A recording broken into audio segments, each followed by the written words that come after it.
Welcome back mga sir sa ating munting channel.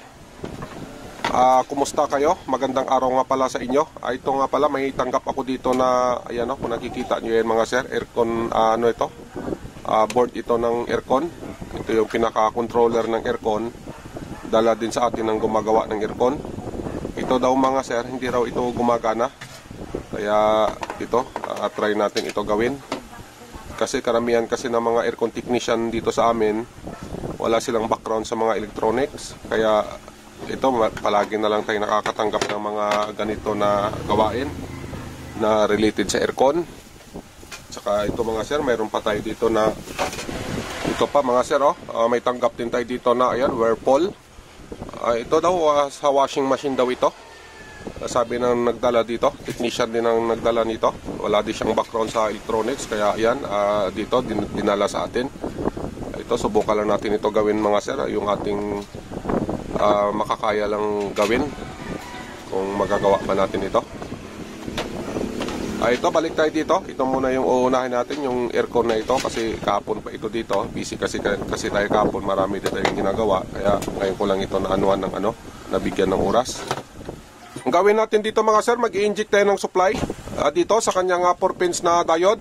Dito mga sir, dito tayo mag-i-inject. Ayan, kung nakikita nyo may sign naman na parang letter S na yan. Diyan tayo maglalagay ng ating AC input. Ito naman kasi yung kanyang DC output. Ito yung kanyang positive side. Ayan, may sign naman na plus yan. Ito may sign naman ito na negative. Ibig sabihin ito yung kanyang negative side. Ito mga sir, ang out nito, papunta dito sa electrolytic capacitor natin. Yung sa main supply natin. Dito sa negative side din. Itong positive side naman, ayan, dumaan dito, papunta dito sa positive side ng ating supply na capacitor. Ito yung mga sir, yan yung ating electrolytic capacitor, ang main supply niya. Ang value niyan, nasa 450 volts, 100 UF. Ayan Ito mga sir, kung paano niya ma-determine yung negative side nito, base dito sa kanyang marker. Ayan mga sir, may marker yan. Ibig sabihin yan yung kanyang negative side. Ito naman yung kanyang positive side. Ayan walang marker yan. Yan yung pagkakaiba nila. Balik tayo dito. Kaya tayo mag-i-inject dito ng supply mga sir, para ma-determine natin yung kanyang secondary. Dito mga sir, yung secondary.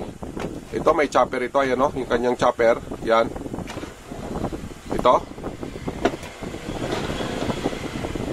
Ngayon, pag halimbawa na nasupplyan natin ito, at wala tayong na-reading dito sa kanyang secondary, ibig sabihin yung gagawin natin dito, itong kanyang primary. Yan. Itong secondary niya, kung napapansin nyo, ayan, bali isang supply lang lalabas dito. Ayan mga sir, kasi dadalawang paa, 3 paa man yan, pero itong dalawa, ayan, magkakasama. At saka dito isa, ibig sabihin 2 paa lang yan. Ang ibig sabihin, pagka 2 paa, isa lang yung tumatagos na supply dito. Ito naman yung isang paa na ito, ayan, dumaan siya, easy output ito. Dadaan siya dito ng diode, magiging DC output siya. Dito na siya mga sir. At yung natin itong kabila naman, papunta dito sa negative side ng ating electrolytic capacitor. Ito naman yung positive side natin, DC output na ito. Papunta ito dito mga sir, sa kanyang regulator. Hindi nyo nakikita ang numero, pero nabasa ko yan kanina sa magnifying glass. Ang numero nito, 7225. Ibig sabihin mga sir, 5 volts regulator ito. Ito yung kanyang input. Ito naman yung kanyang output dito. Papunta dito sa positive side ng capacitor na ito. Dapat ang reading natin dito, 5 volt. Kasi nga, base dito sa regulator, 5 volt ito. Dapat 5 volt ang lalabas dito. At saka ang input nga pala nito, hindi pa natin malaman. Malalaman natin yan mamaya kung magawa natin yung kanyang primary, kung ito nga ba talagang problema. Ma-determine natin ito, yung kanyang secondary, kung ano ang secondary na lumalabas dito, na papasok dito sa ating regulator na 5 volt. Ayan mga sir. Ito mga sir, mag-i-inject tayo ng supply para malaman natin kung anong gagawin natin dito. Kung may kinalaman ba dito sa primary. Pag wala tayong secondary, ibig sabihin dito tayo gagawa sa kanyang primary. Pag halimbawa naman na ito ay may secondary, ibig sabihin may problema tayo dito sa kanyang system. Dito mga sir, yan. Yan, na area na yan. Kaya ito, hindi pa natin ito malaman kasi nga dito, mag-i-inject muna tayo. Ay, ito mga sir, na-inject na natin ng easy input. Itong ating wire. Ito naman yung kanyang plug. Ay, ito mga sir, bago natin isasaksak to, i-read muna natin itong kanyang 400 volts na kapasitor, kung shorted ito, at ganun din yung kanyang secondary. Bago natin isasaksak, ay ito, kuha ko ng multimeter. Ay, ito mga sir, yung ating multimeter, set lang natin ito sa diode mode. And mga sir, naka-diode mode tayo. Ito, i-reading natin dito sa kanyang 400 volts na kapasitor. Ayan mga sir, OL, ibig sabihin okay ito, walang shorted. Ito, balik rin natin. Ayan, yung kanyang reading, forward lang, wala tayong reverse. Ayan ibig sabihin okay, walang shorted dito sa kanyang primary. Dito tayo sa kanyang secondary, i-read natin itong kanyang kapasitor na ito na dito tumatagos yung supply, yung secondary, pinaka B+. Ito, i-reading natin ito mga sir. Ayan, yung ating multimeter nga pala, ganun ulit, diode mode lang tayo. Ayan mga sir, may reading tayo dyan. Ayan, ibig sabihin, pagka ganun yung reading natin, wala tayong shorted. Ito mga sir, pwede na natin ito isasaksak. Ito, isasaksak natin ito. Tapos yung ating multimeter, ilagay lang natin dito sa DC. Ayan mga sir, ayan, naka DC tayo. Bali, ang gawin natin dito, abang tayo dito sa kanyang secondary. Dito mga sir, itong kapasitor na ito. Ito mga sir, naka-plug na. Ayan pero hindi pa natin ito na power on. Ayan na, naka na yan, ready na yan. Diyan na yung ating panukat, diyan sa secondary. Abangan natin yan mga sir. Dito mga sir, ito i-on ko na to, itong ating easy input. Ayan mga sir, mayroon tayong easy input na 235 volts. Ayan, naka 60 Hz tayo. Pero yung secondary natin, kung napapansin nyo mga sir, ayan, naka 0 volt pa rin. Wala tayong reading dyan, ayan. Ito mga sir, ang problema nito, confirm na natin na may problema sa primary kasi wala tayong secondary. Bali, ang gagawin natin dito sa pinapagawa sa atin, ito yung pinaka-primary niya talaga. Wala naman siyang shorted, nakakapasok naman yung supply natin. Kaya lang, ito, wala tayong secondary. Ito, check natin yung kanyang 400 volts na kapasitor. Kung may reading tayo dito. Yung ating multimeter nga pala, ayan, naka-DC mode pa rin yan. Dito tayo mga sir. Ayan mga sir, may pumasok dyan na supply na 312 volts. Ayan. Ibig sabihin, pag may reading tayo na ganyan, okay yung ating easy input. Nakakapasok kasi may output tayo na DC volt na 312 volts. Ayan mga sir, confirm na natin yung gagawin natin dito. Bago natin ito gawin mga sir, kailangan i-discharge muna natin yung kapasitor nito. Baka may karga ito bago natin galawin yung pinaka-primary nya. Itong ating multimeter, ilagay lang natin sa DC volt. Ayan mga sir, naka-DC volt na tayo. Reading natin ito. Yan, may karga pa tayo dyan na 14 volts, mababa na yan. Ang gawin natin dyan mga sir, i-discharge natin yan. Bali, ito lang yung gamitin natin, itong ating flat screw na driver. Ito, discharge natin yung kapasitor nya bago natin galawin. Ito, para sure tayo, sukatan natin ulit. Ayun mga sir, wala nang reading. Ibig sabihin na okay na ito, pwede na natin gawin yung kanyang primary. Pero sa ganito na sitwasyon, kasi nga itong parts na ito, wala tayo nito. Bali, ang gawin natin dito, magdi-DIY na naman tayo. Wala naman itong shorted. Ang duda ko talaga dito, itong kanyang regulator dito sa primary. Bali, ang gawin natin dito, kasi nga wala tayong pamalit, ito mga sir, ay kaysa mag-o-order pa tayo nito, ito na lang yung gawin natin na solusyon. Ito mga sir, mayroon pa naman tayong natira dito na parts. Ito na lang yung ilalagay natin. Pang primary naman ito. Ito mga sir, yung ating 5 wires na module. Ito yung ipapalit natin dito sa 7 pins na regulator nya. Hindi na kasi ako nag-aano ng mga ganitong klase na regulator kasi nga Iba-iba naman kasi ang numero nito. Yung halimbawa, pag bumili tayo ng ganitong numero, dito rin natin magagamit yon. Kaya mas maigi ang bilhin nyo na lang na parts, yung ganito mga sir. Kasi pwede nyo mailagay dito sa aircon. Ayan, pwede rin natin mailagay sa sa welding machine, kagaya doon sa video na ginawa ko na inverter welding machine. Sira yung noon, yung secondary na supply ng kanyang pan at saka supply ng kanyang display. Bali ang ginawa ko doon, ito din ang nilagay ko. Kasi ang sira noon, ganito din. 8 pins yun, ito naman 7 pins. Yung doon sa inverter na welding machine, 8 pins yun. Kaya mas maigi yung ganito kasi kahit saan pwede natin ilagay. DVD, dito man, welding machine, pwede rin. Pwede rin naman ito sa mga sir, sa LED TV na 24 inches hanggang 32 inches. Kaya din ito. Wag lang yung mga Samsung na dalawang board kasi mataas ang supply ng backlight noon. Ito hindi ito applicable. Pero pag halimbawa sa mga LED TV na 32 inches na hybrid yung kanyang board, ito pwede natin ito ilalagay kasi 12 volts na naman yung secondary noon at saka ang backlight noon sa 12 volts din yung sa 12 volts din siya kumuha, magbubos lang yon. Ito pwede ito kasi nakailang gamit din ako nito sa LED TV na 32 inches, basta hybrid lang yung board niya. Pwede ito, pwede natin ilalagay ito. Okay naman mga sir, wala namang balik sa akin. Basta make sure lang na maganda yung heat sink nyo dito na ilalagay dito sa pisa niya. Ito ang gawin ko dito, tatanggalin ko ito. Ito mga sir, tatanggalin natin. Wala tayong ibang tatanggalin dito kundi ito lang, itong kanyang regulator. Ito yung ipapalit natin. Ito naman, ipapakita ko rin sa inyo kung paano ko ito kinabit, ano yung proseso ng pagkabit nito. Ito na mga sir, nailagay ko na yung ating 5 wires module.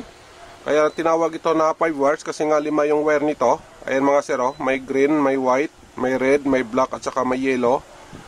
Ito naman yung parts na inalis natin sa kanya. Ito yung sinasabi ko sa inyo na 7 pins. Ito yan mga sir, yan.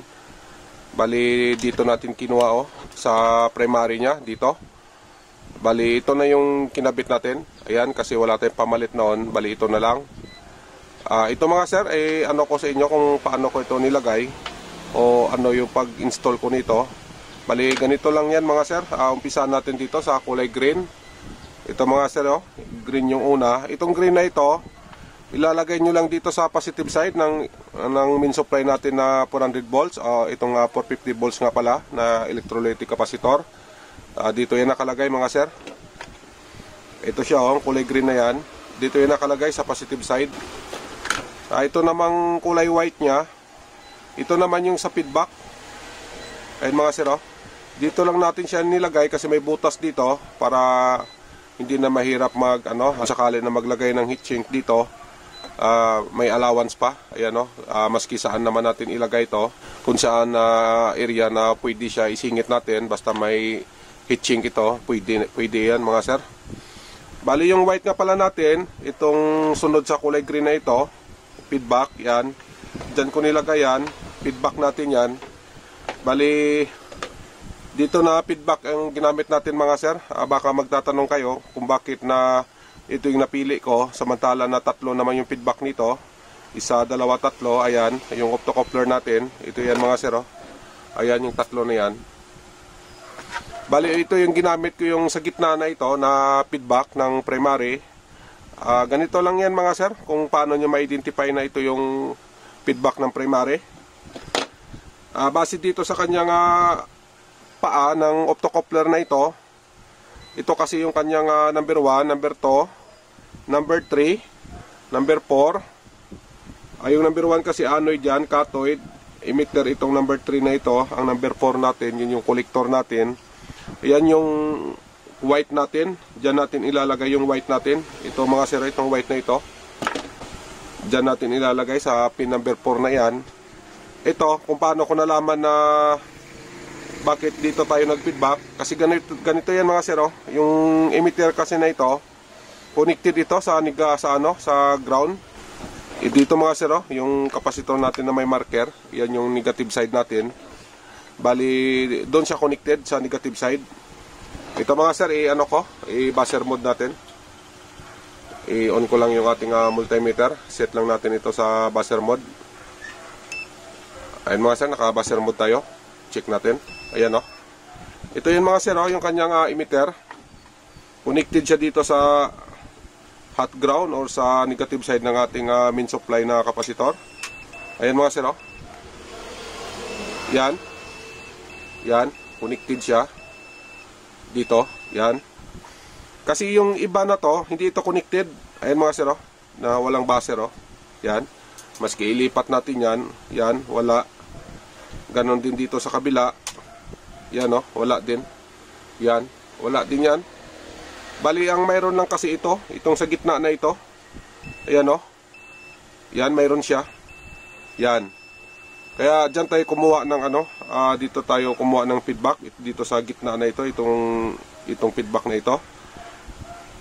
Yung emitter nito, ayan, naka-grounding dito sa negative supply natin, sa main supply.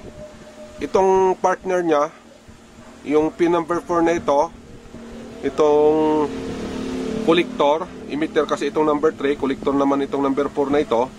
Bali, dyan natin ilalagay yung kulay white natin. Ayun mga sir, kulay white. Kaya ko lang siya dito nilagay banda. Kasi nga kung susundan nyo yan, papunta naman dito yan. Dito, papunta siya dito.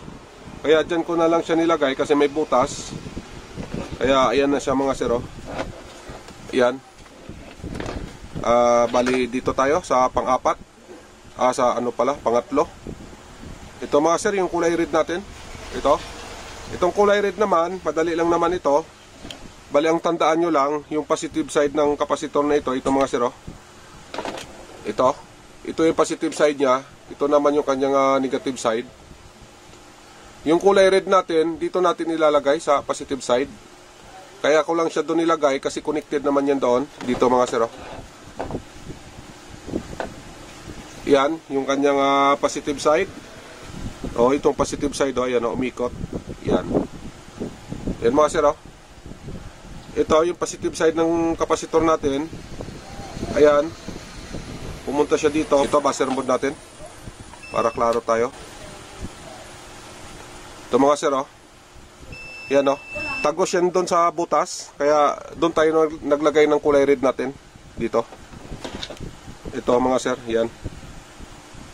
Dito tayo sa kulay black. Ito mga sir, yung black natin, Bali, itong black naman, dito naman nakalagay yan sa negative side ng ito, kapasitor natin ay mga sir, may marker naman yan na negative side. Ito. Diyan natin ilalagay yung black natin. Ito yun siya, yung black natin, Ayun mga sir, Yung black natin, connected dito yan sa negative side ng kapasitor na ito, ang main supply natin. At saka yung panghuli natin, ito mga sir, ang sunod sa black. Ito na, dilaw na. Yan. Yung dilaw na ito, doon naman sa ito. Ito mga sir, yung dilaw natin, connected siya dito. Dito, yung pinaka-collector niya. Yan, Malalaman nyo naman itong dilaw na ito kung paano nyo ikakabit kasi yung positive side kasi ng ating electrolytic capacitor ito. Papunta yan dito mga sir, Ayan, Diyan. Diyan din yung kulay green na nakakonect dito. Ito yung green wire natin, Ayan,